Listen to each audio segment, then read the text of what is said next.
Hello everyone, I'm Kaiwen Cai. Today's presentation is to talk about the leadership change of Huawei. Today, I will introduce the key leader of Huawei company to critically evaluate the situational leadership model by Hersey and Blanchard to compare transactional transformational leadership and simply analyzes a fascinating transformational leader of Huawei and do a conclusion and recommendations.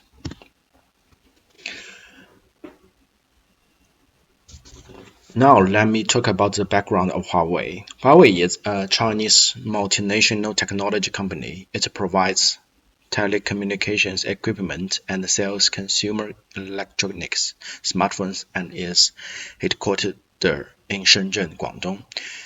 The company was founded in 1987 by Ren Zhengfei, initially focused on manufacturing phone switches.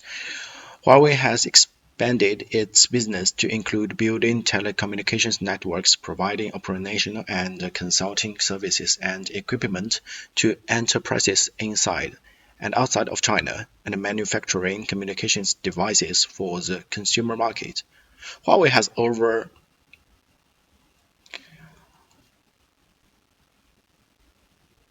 194,000 employees as of December 2019.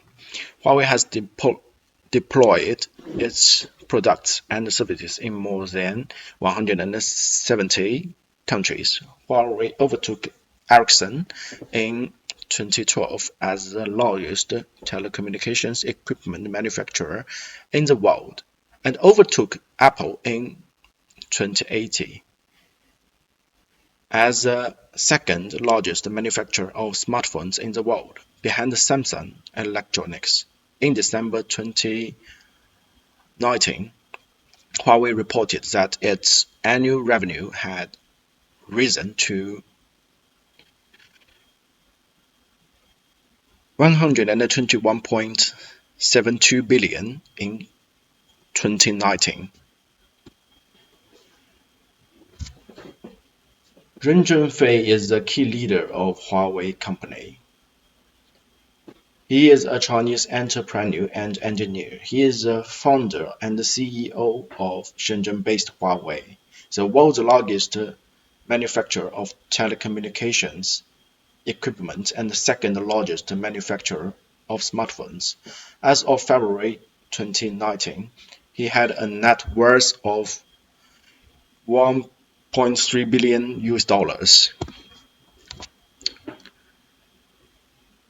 The situational leadership.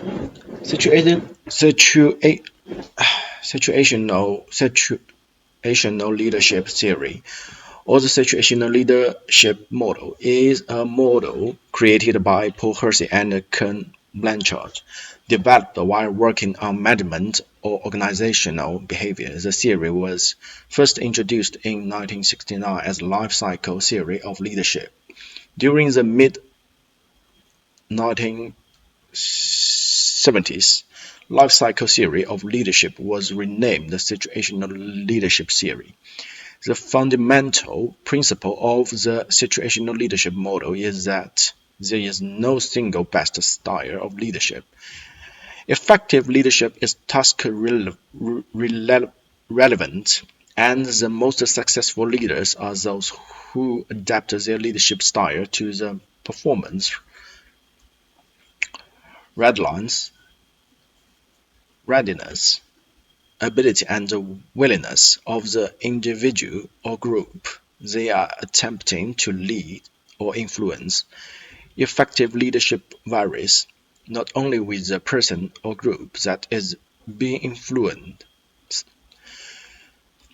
but it also depends on the task, job, or function that needs to be accomplished. The situational leadership model has two fundamental concepts: leadership style and the individual or group's performance readiness level, also referred to as maturity level or development level.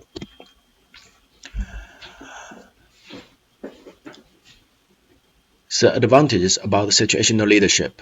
1. It recognizes the need for flexibility. 2. It creates a comfortable environment for workers. 3. It takes different developmental phases into account. 4. It increases the awareness of the leader. 5. It helps a team be able to work better together. 6. It boosts the training routine. The disadvantages: 1. It focuses more on immediate needs than long-term needs. 2. It can be effective in task-oriented environments.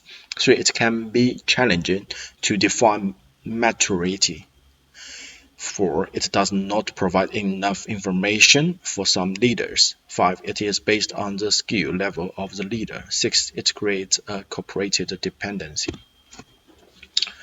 The transactional leadership. The traditional style of leadership was first described by Max Weber in 1947 and then by Bernard Bessis in 1981.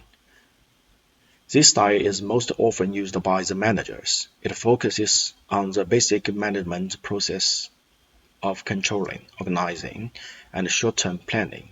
The famous examples of leaders who have used transactional technique include McKinsey and Dick. The transformational leadership. The concept of transformational leadership started with James V. Thornton in 1973 and was expanded by James Burns in 1978. The transformational leadership characteristics.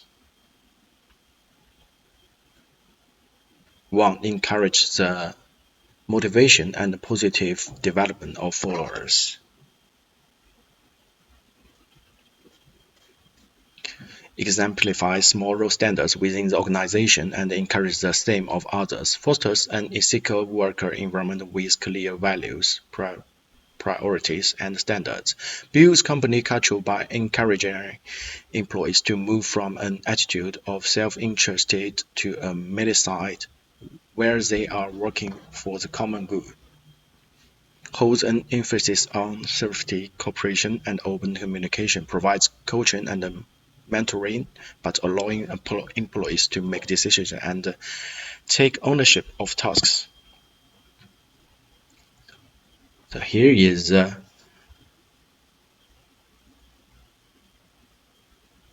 difference about transactional and transformational leadership.